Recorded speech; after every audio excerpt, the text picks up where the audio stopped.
Welcome to The Breakdown. Today we're going to be taking a look at the 5 biggest secrets of mainstream news and media when it comes to how news is produced and manufactured.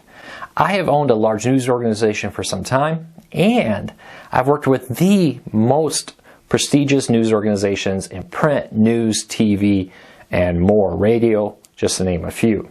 I've also got to know a lot of reporters, and I want to take what I've learned over the time about how news is produced, how news is made, and share it with you.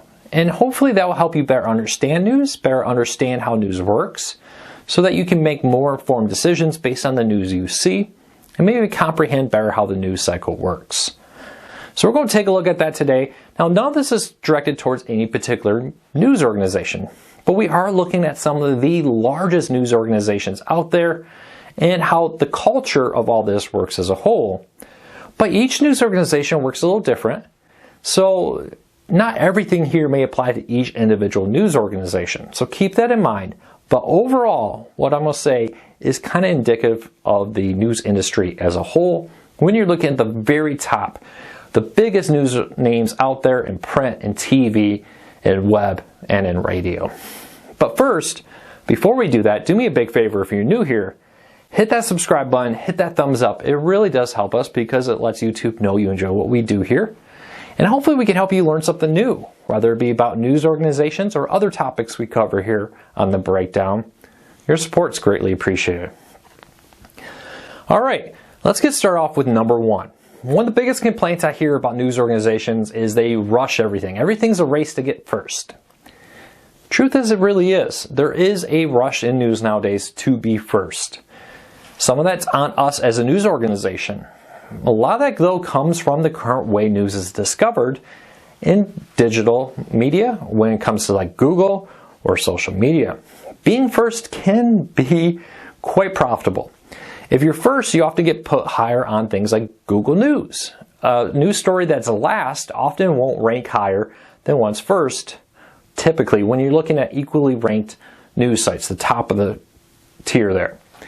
So there is a big push within news organizations to rush it so that things like Google will put you at the top and that you'll be first. When people search about a topic, you'll get clicked and you'll go through there. Now, on the flip side, us as an organization, we want to be first because we want everybody to say that particular site broke this story first. Again, though, a lot of that has to do with Google because we want all these other news sites linking to our story, which helps build our Google credit. One of the ways Google determines if a site is credible or not is how many other people link to it from a credible source on that topic. More people linking to you on that topic, the more credible you are on that topic. And when you talk about the topic in the future, the higher you go. So it does become a very big business there. You even see a lot of news organizations emailing. I used to get emails from PR firms for news organizations saying, hey, look, XYZ news group just broke this major story. Would you write about it and link to them? It's an attempt to build their Google credit on a particular topic, and it happens more often than you would think. That a particular large news organization would actually hire a PR firm to go say, hey, we were first, please link to us. And it happens, and there is, I've seen this too, where reporters will start messaging like, hey, wouldn't you want to link to my story on this? Wouldn't you want to link to this news story on this? And more. It happens more often than you think. It's a very cutthroat, competitive world to get that done in order to be higher on social media. But we as an industry also really put prize on the person who got first and honoring them by giving them credit for that. And a lot of people really want that credit, so they work very hard to get it. So there are a lot of people out there who will rush a story that's 3 or 4 words long, a paragraph maybe, and then you often see the more coming soon section.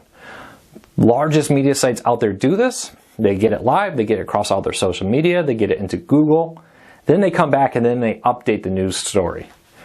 It's very popular because it works. It gets you more traffic than if you take your time and you write a more in-depth story, but you end up being late to the party.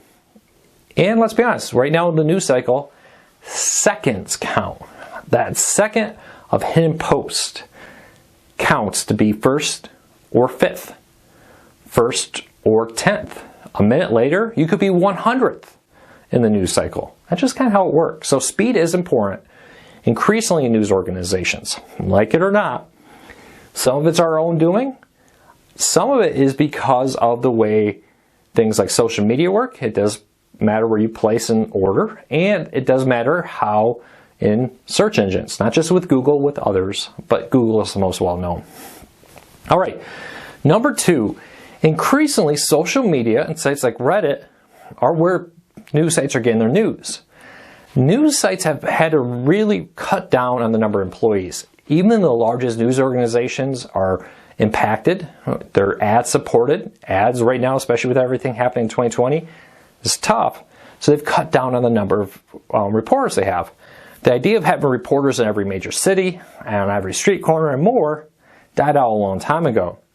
Increasingly, things like social media, filters, and more are being used by largest news organizations out there to get early warnings of things happening.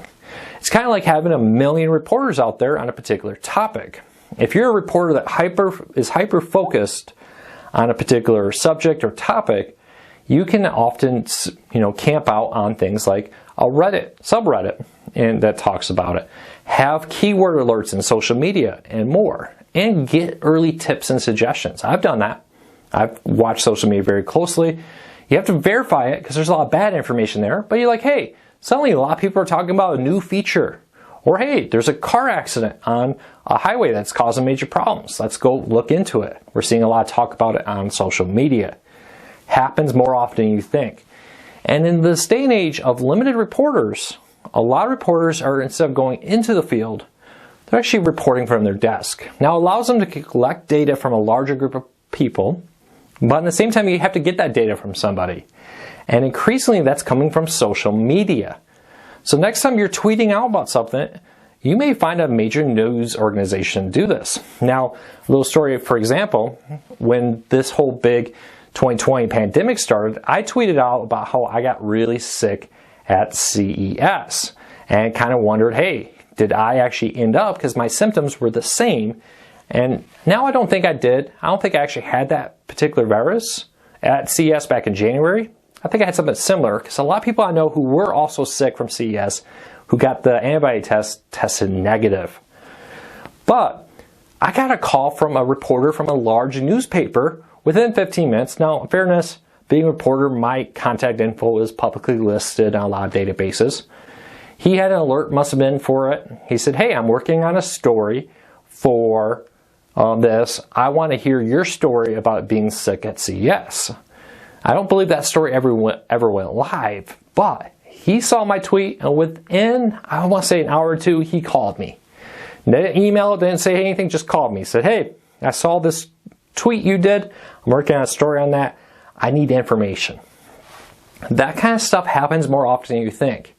The ability to data mine a lot of social media has allowed news organizations to not have to do a lot of the grunt work they may have done in the past. So keep that in mind. Yeah, social media is a main focus of how news organizations run. Now the question is, can you verify it?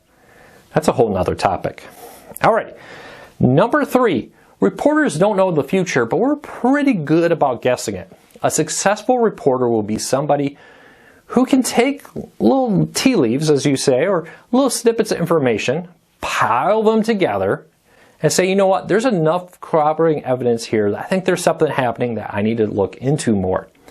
The ability to also really build a personal relationship with people in the area you're covering, to the point where you can say, hey, I think they're holding out on me. There seems to be something more happening here than that. I'll be honest with you, PR firms, companies, and more will straight up lie to you as a reporter. They'll tell you something's not happening, and then 5 days later it will happen. So it's important to know that you need to dig into it. You need to do your own research as a reporter. Now, with this, a lot of it's just being a good observer. But also some of it is just straight out, hey, I think there's a possibility of something happening here. I'm going to start pre-writing stories from multiple angles. I think there's a good chance a new product or device is going to get released. I'm going to write a story where it does get released on this day. I'm going to write a story where it does not get released on this day. If you're a reporter, you may write as many stories that never make it to the news as you do stories who actually do, when you're looking at that kind of work. Often I would pre-write stories, and I know some of the largest organizations out there do. There was recently a news group, very large, that accidentally published one. At the top it said, "Do not publish, hold." And then it was a story about the vice president becoming sick. And it turned out the vice president wasn't, but they wrote it just in case he did become sick. And it accidentally got published and tweeted. You also probably see these from time to time. You know, McDonald's quite some time ago accidentally tweeted a promo, and the tweet said, "Hold for review, need image," and something else. And I was like, oops, we sent that out without getting that image or removing that text. Pre-written stories are one of the ways that reporters seem like they know what's happening when they really don't. And it's something everybody does. The danger here is you better be very confident in what you're writing. Now, generally, you can get away with a lot. You can be very vague, you can be very generalistic, and then once it actually happens, you come and get the information. Earnings reports are a good example. We would write a story where a company gained subscribers or lost subscribers, gained money or lost money.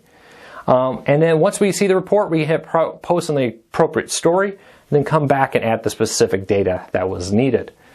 Speed is important. Having those pre-written stories make it look like you already knew what was going to be on that paperwork there. So keep that in mind. I find it very interesting how aggressive some of these are. Some of these stories sit in the vaults for months. We've had that happen. Wrote a story here, rumors about a new device or a new service launching. You know what's coming. There's enough information. When though? So you pre-write a story. Sometimes it sits there for months before it actually hits the news and is officially released. So keep that in mind. All right. Number 4, news is a business. More so than ever, news has to be self-sufficient. Long gone are the days where TV networks will happily take a loss on news. They'll lose money on their news department. Now you have to do it. This has manifested itself in a few different ways. One of the big ways is smaller staffs and covering less things. Now, you probably notice a lot of things like leisure and life are long gone. It used to be that you used to cover a lot of, like the local play. You have somebody go out, watch the local play at the local theater, do a review of it. Let's be honest, those didn't really generate enough money to justify having a reporter on staff to go watch the play, write a review of it, and come back. Much less watch 5 or 6 different plays from 6 different local theaters. So a lot of that stuff got cut back. Now, on the flip side of this too, with smaller staff, sometimes you just don't have the time. I have to pay my family, or I have to support my family and pay my employees so they can support their family. When I look at, possible things to go cover, it's like, okay, travel, all this, will I generate enough money to cover that? Or I kind of just take some general, maybe video feeds of the event and more. That happens all the time. Now, sometimes it's not an attempt to suppress news. Sometimes it's like, oh, they didn't cover this, they're not talking about this. Sometimes it's just like, hey, when we talked about it in the past, no one read that story. I have so many staff, there's more stories than I have staff. I'm going to write about the things that actually are out there and are busy and are causing traffic. So, hey, reporter number 1, I'm going to assign you to this one, this one, this one. By the time I get to low interest, low traffic generated stories, I may not have any reporters left. So keep that in mind. Business is business, news is a business, and if a story doesn't generate traffic, it's probably not going to get coverage. And lastly, news reporters are badly underpaid. According to payscale.com, the average journalist makes between $26,000 and $75,000. Probably saying, Luke, $75,000 sounds great. Those are typically very senior reporters, and those are often reporters living in very expensive places like LA and New York City. I can tell you this, most reporters coming out of college with college debt are maybe making $30,000 a year. Not bad, but with student loans, all this, it's not a lot of money for what you're getting there. But there's so many people who desperately want to be reporters that they're willing to do that work for honestly very low money. I was very shocked to learn how much meteorologists make. A young meteorologist out of college is really not making that much money. It's really awful. And that's why a lot of reporters, young reporters, leave news and go work in things like PR. They go work for a PR firm to pass along news stories to reporters. And it's also why we see, honestly, a struggle to get good quality content. Often this is about low effort content because it's hard to get people to work for $26,000 with a college degree. Now, this seems to be getting a little bit better. Companies are trying to do more and more of it. And on the flip side, we've seen a lot of competition, a lot of small, independent news sites pop up from experienced reporters who say, I'm not going to make nothing for somebody else. I'm going to launch my own news site. So keep that in mind. We're seeing a growing trend of that, where big name reporters go off on their own because they can actually make a good living that way versus making a mediocre living at best. Now, these reporters out there are often some of the most talented, hard-work people. They do news because they love news, and they're not doing it because of money. But at some point, hey, I have a family, I have kids, I have ambitions in life. I kind of want to offer a good life for my family. So keep that in mind. All right, so there are 5 secrets of mainstream media I've learned from working in it, from owning my own news site, and working with some of the largest companies out there. Hopefully you've learned something interesting and new. Let me know what you think. I'd love to hear from you. I hope you all have a fantastic day. Make sure to hit that subscribe button, hit that thumbs up. I really do appreciate it. Take care, everybody.